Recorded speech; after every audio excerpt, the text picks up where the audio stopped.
Den al César lo que es del César y den a Dios lo que es de Dios.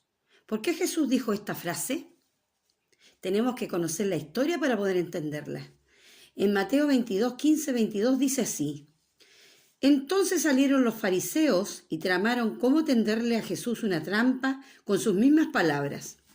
Enviaron a algunos de sus discípulos junto con los herodianos, los cuales les dijeron: Maestro, sabemos que eres un hombre íntegro y que enseñas el camino de Dios de acuerdo con la verdad. No te dejas influir por nadie porque no te fijas en las apariencias. Danos tu opinión. ¿Está permitido pagar impuestos al César o no?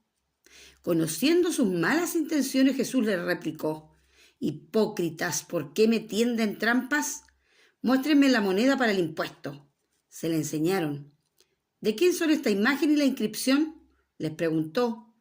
De César, le respondieron. Entonces, denle al César lo que es del César y a Dios lo que es de Dios. Al oír esto se quedaron asombrados, así que lo dejaron y se fueron.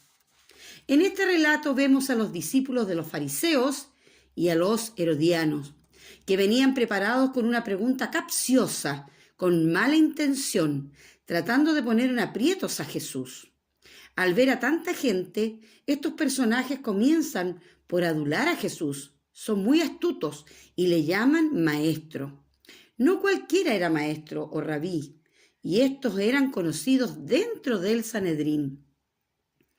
En el Talmud, que era un comentario judío, dice: aquel que enseña la ley debe tener sitial en el cielo.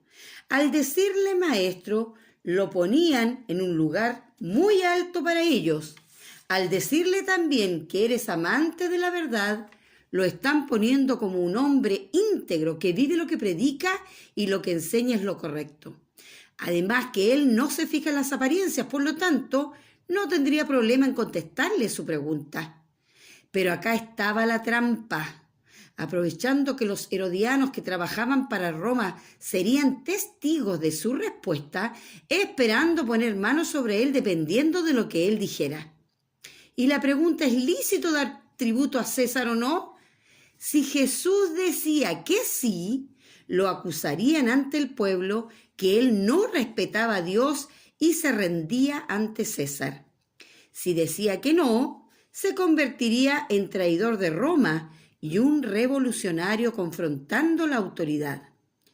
El tributo se traduce del latín censero, de donde viene la palabra censo, porque este era un impuesto personal que cada persona debía entregar a Roma cuando los censaban. Era un impuesto de bajo valor que todos podían pagar en relación a otros impuestos. Correspondía al salario de un día de trabajo, un denario. Para ellos era muy importante si Jesús decía que no, porque al ser el pueblo escogido de Dios, creían que no tenían por qué darle nada a nadie, ni menos considerar una moneda con la imagen de César y una inscripción que decía Tiberio César, el divino Augusto, y al reverso Pontífice Maximus, que es igual a sumo sacerdote. Para los judíos era completa idolatría y sujeción a Roma, cuando ellos, por ser pueblo de Dios, no querían sujetarse a nadie. Cabe destacar que en la historia ocurren 2 episodios que muestran la insistencia de los judíos en no pagar impuesto a Roma. El primero de ellos fue el 6 después de Cristo, el año 6, liderado por un tal Judas, que no era el discípulo, que se rebelaron contra los romanos en no pagar impuestos, luchando arduamente, siendo sofocados por estos, y Judas fue aplastado. Y el segundo de ellos fue en el año 63 después de Cristo. También hacen lo mismo un grupo llamado los Celotes. Eran muy revolucionarios y se levantaron en armas, pero al asedio romano terminaron suicidándose en grupo. Esto duró más o menos 3 años y medio. Y en el año 70 después de Cristo, Tito Vespasiano destruye el templo de Jerusalén, que nunca fue reconstruido hasta ahora.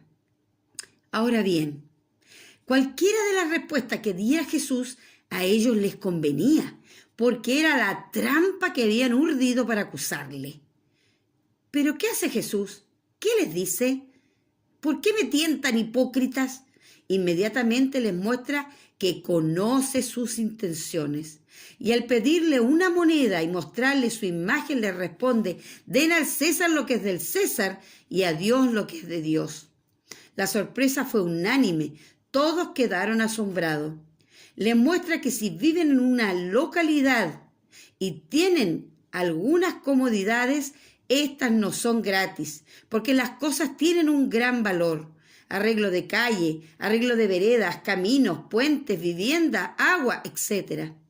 Enseña que la autoridad está para dirigir y controlar una nación, porque si no, todo sería un caos. Enseña que todo está bien pagándole a la autoridad lo que se debe, a no ser que dicha autoridad se sobrepase y cobre más de lo que corresponde. Es lo que él mismo vivió cuando se presentó en el templo y tuvo que volcar las mesas de los vendedores y cambistas, porque eran usureros y abusaban de las personas. Pero ellos no eran los romanos, sino los mismos judíos que administraban el templo que estaban haciendo estas cosas. Y por último les enseña que además de dar a César lo que es del César y representa la autoridad, también se le debe dar a Dios lo que es de Dios, y no se deben confundir las cosas. Mi pregunta es para ti: ¿le estás dando a César lo que es del César y a Dios lo que es de Dios? Soy Lisette Richard. Bendiciones.